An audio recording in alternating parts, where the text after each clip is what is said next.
recently finished watching The Fragrant Flower Blooms with Dignity. It was beautiful, but one episode stayed with me. The one where Rintaro opens up, not just to his friends, but to us. He shows us something rare, his emotional landscape. This is the story of a boy who's gentle and thoughtful, someone who pays close attention to how his actions affect people and overcorrects. For Rintaro, those sensitivities feel like a curse. It makes people uncomfortable, so he learned to shrink himself, to take up less space, to not feel like a burden. Not because he didn't want connection, but because he didn't feel safe being himself. This disconnect isn't due to a lack of trying. Rintaro has tried, again and again, since he was a kid, to the point of failure, blaming himself for being the problem. And even now, surrounded by good friends, the fear still lingers. There's the quiet elephant in the room, his connection with Waggery. His friends would care, they do care, but part of Rintaro believes that he'd lose them if they found out, so he hides it.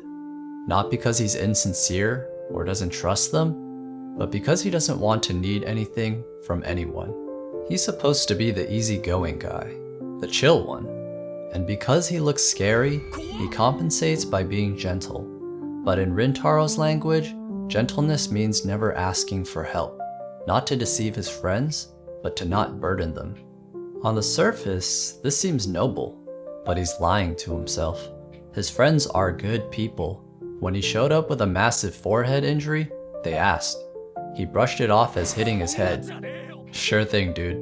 Or all the times he's caught in a daze thinking about Waggery. Every time they ask what's up, he brushes it off, a habit he mistakes for keeping the peace.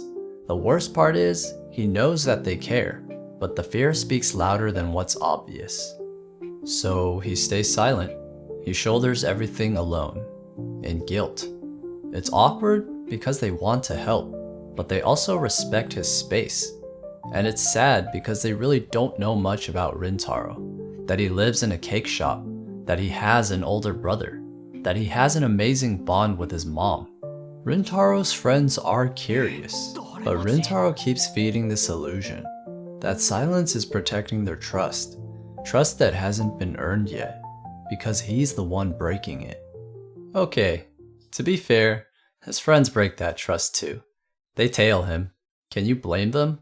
When your friend is constantly in crisis mode, always brushing things off, keeping the group at arm's length, of course you start to wonder, what's really going on with Rintaro? Eventually, the truth slips. They see his notebook, the connection with Waggery. What exactly is he doing behind closed doors with Kikyo, the school that you're not supposed to mention? Even if you trust your friend deeply, it does flip a switch. Not betrayal, but that creeping unease. Why didn't you tell me? What else don't I know? Should I be alarmed? And still, they don't shut him out. Even through doubt and frustration, they choose to trust Rintaro. They give him space, they check in on him, with no guarantee he'll ever respond. They're stubborn and nosy, but it comes from care, not control. They already know that Rintaro is a tough nut to crack, but beyond the scary looks and aloofness, they see him, the gentle side, the thoughtfulness, the Rintaro that values genuine belonging and doesn't know how to say it. Rintaro sees it too. Their care, their patience, it does get to him. That quiet guilt begins to bloom. Not shame, but awareness, a realization. They've been reaching their hands out over and over, and he never took them. Rintaro sees it now, in their questions, in their hesitation, in the way that they look at him. It feels rude to deny that. This whole time, he's been underestimating them. They want to know him, to be close. And maybe Rintaro isn't ready. Not completely, but he's willing to try. Let's not gloss over the true MVP of the series, Mama Tsumugi. I'm willing to bet her son takes after her nature. She's always read him easily, not just as a mother, but as someone who recognizes a familiar softness. She sees his timidness for what it is, kindness misread as weakness. The way he apologizes before he speaks, the the way he checks in on others' moods before his own. She knows better than anyone that that's sensitivity. Perhaps she learned long ago how to stand on her own, which is why she shares that pain instead of hiding it. She's the first to dye her hair and pierce her ears, a quiet rebellion that says, be bold, take up space, live how you want. Maybe even the cake shop is part of that rebellion, proof that gentleness can make a living, not just survive. She built a life out of sweetness and taught Rintaro that softness could be strong too. But doing what you want doesn't mean doing it alone. So she opens the door. Literally. She says yes to his friends coming over. She greets them with a kind of loud, unfiltered joy. Konnichiwa! Genki ne! The kind that gives everyone permission to relax. Her laughter sets the tone before the meal even starts. She's showing them that in this house, having fun isn't impolite, it's encouraged. Her smile seems learned. You can feel that she knows what it's like to be left out, and how much it means to be welcomed in. She doesn't need recognition for loving him, but when she sees him laugh with his friends for the first time, it overwhelms her. Relief hits, not because she's done her job, but because she knows she's no longer the only safe place he has. It's like Christmas morning getting to explore Rintaro's place. His friends think it's the coolest thing, that he lives in a cake shop.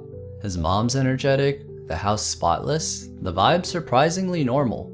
Wagari and Subaru drop by, and Usami waves them in like it's his own house. It's strange. The more they settle in, the less Rintaro feels like he has to guard anything. He doesn't mean to open up, it just happens. Usami asks when he dyed his hair. It sounds casual, but it cuts open something he's been holding back. So he tells them, his unforgettable memory of a cake shop whose joy was contagious. He noticed one chef, blonde hair, pierced ears, completely lost in his work. Not just what he was doing, but how it felt to do it. Seeing that joy made Rintaro jealous, in a way that woke him up. He wanted to find that same spark for himself.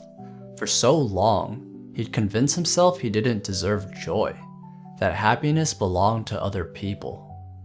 And before he knows it, he's still talking about meaning, loneliness, the weight of seeing more than he can carry. He feels safe enough to unload. Then the room goes quiet.